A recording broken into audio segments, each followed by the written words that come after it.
Good morning, class. Let's start today's topic, that is how we can find out the valency. Right?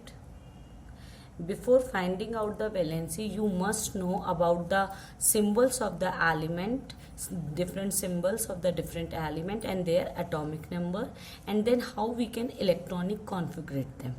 Dear, before starting this, I want to explain you first that you have to learn till 1 to 20 elements, right? How many? 1 to 20 elements. Okay. For example, hydrogen is written as H, helium He, lithium Li, beryllium Be, boron B, carbon C, nitrogen N, oxygen O, fluorine F, neon Ne, and so on. You can see in the list. Right? So these are the symbols which you have to cram according to this. Dear, how we can just write down the symbol? It depends on the totally dictionary way. Right, most of the elements are written on the dictionary bit, but still there are so many elements whose symbols we have taken from the Latin words. Latin, it is a language. On the basis of that we have taken.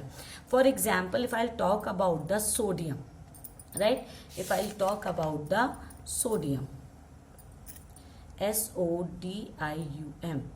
So sodium, according to this name, its symbol should be SO, but it's not there. It's wrong.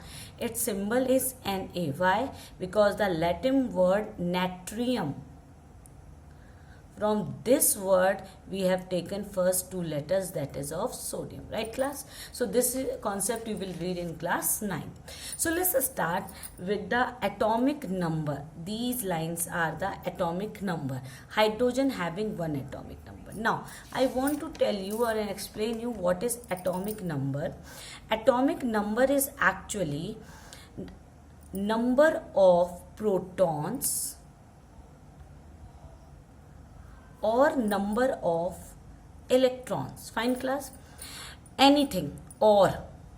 Basically it is written as number of proton, but an atom is an electrically neutral, means number of proton and number of electron both are equal. That's why atom is electrically neutral, means equal number of proton is equal to equal number of electrons, right? So atomic number is this, means these are the total number of electron. If I'll talk about the structure of any element, so suppose if I'll talk about sodium, total number of electron 11. So if you want to draw it, so how will you draw? This 11 electron will be distributed in a particular shell, right? These cells are known as K, L, M, N, and so on in this orbital way, right? In this, and each cell having a particular amount or a fixed number of electron that can accommodate it in it, right? So here you can see that the maximum number present in each cell. How we find out the this with the formula 2n square, where n is a number of shell. Fine. So the number of cells we have taken K, L, M, N, right? And how we can find out 2 into 1 ka square? N is, if we are taking n is equal to 1, then first cell maximum 2, second maximum 8, 18, 32, so on. These are the maximum number, means how much a cell can accommodate, right? Maximum number of electron. But the thing is that how you will find out that if our atom want to be stable, for the stability purpose, they require maximum 8 electrons. How much electron? 8 electrons, right? So except first cell, if you leave first cell, because first cell maximum value is 2, right? But rest, second, third, fourth, means L, M, N, N, they have the maximum capacity, maximum not, for getting the stability they must have 8 electron. So each atom is continuously struggling for getting 8 electron in their outermost shell. This outermost can be shell can be different in different element according to their atomic number. Fine class. So let's continue with this part, that what are the atomic numbers. So these are, right, hydrogen having 1 atom, helium 2, lithium 3, 4, 5 and so on. I am showing you till 20 only, right? That is in your syllabus. Fine. Now how you can distribute these electron in the different shells. So this is the distribution. For example, hydrogen having only 1 electron, so first cell having maximum capacity is 2, so how much 1 electron, so only 1 can come, right? Helium having 2 electron, so maximum capacity 2, so 2 electron can easily come in the first cell. Now lithium having total number of electron 3, so in first cell not more than 2 can come, so 2, how much is left? 1 is left, so the first one will enter into the next cell. Take the example of your classes. If you are having 3 sections, 8th A, B and C.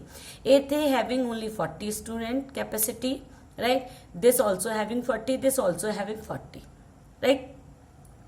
So if a new electron try to come, so it cannot enter in any of these. But if suppose first section having 40, that is the maximum capacity, that is fill up, but the next section having 39, so when a new electron or new student will come, where it will get entry? It will get entry into the next class where 1 electron is less, right? That's why like this configuration is there. For example, boron having 5 electron, so how will distribute? 2, 3, right? 2 maximum capacity 2, how much is left? 5 minus 2, 3. So here you can see till 8 second cell easily accommodate, but as the number of electron increases, you can see in the next sodium, total number of electron that is 11, so how can 2, 8, now 1 is left, where it will go? In the very next cell, right? That's so on. Now see here, argon, third cell also fill up with the 8, though its maximum capacity is 18, but 8 electron is sufficient for their stability, right? So next extra electron in the next element will go into the next cell. Simple. So this is the electronic configuration, right class? Now how we will find out the valency? See here, it's a very simple concept. You will easily understand how you can get this. See, I have shown you the electronic configuration, right? I have shown you the electronic configuration KLMN. These are the cells and I have shown you the electronic configuration. Now, think how we find out the valency. To getting the valency, see, first cell maximum capacity is 2, but it's having only 1. So for getting the stability, what it will do? It will trying to borrow 1 electron. Borrow. So borrow means you are taking some borrow from someone, means udhar le rahe ho. As you will take borrow, you will get minus charge. How much you are borrow? 1 electron. So valency will be -1. Hydrogen is actually an exceptional case. It acts like a metal or non-metal both. So sometime what it will do? It sometime it loses its 1 electron, means donate its 1 electron also and get it free. So then its valency become +1, right? Helium 2 electron. First cell complete, so no valency. It will not react with anyone. Why it will react? If it is stable, means 2 electron in the first cell it has, so why it want the extra? Then valency becomes 0. Lithium 1 electron. How much more it required? 7. No one will give 7 electron to borrow 7 electrons is so difficult. अगर आपको एक limited amount if you want to borrow, तो anyone can give. If you ask anyone that give me whole your money, तो it's not possible. So what it will do, it's first cell is completed, right? तो if lithium will lose its 1 electron, so it can easily get stability. So what it will do, it can easily donate its 1 electron and 1 electron, so valency is +1. So on till 3 they can easily donate and valency accordingly, right? But as the 4 electron, they do not donate, they do not borrow, they start sharing, they start sharing, right? Nitrogen 5, how much it required? 3 for completing its second cell. So you have seen that here they can donate till 3, so they can easily borrow 3 electron, right? So its valency is -3. 6 here, so how much it required to complete its outermost shell? 2, so easily it can borrow 1, easily it can borrow. So those who will borrow get negative charge, and those who will donate get positive charge, right? And those outermost shell is complete, they have a 0 valency. So this is all about the valency. Thank you.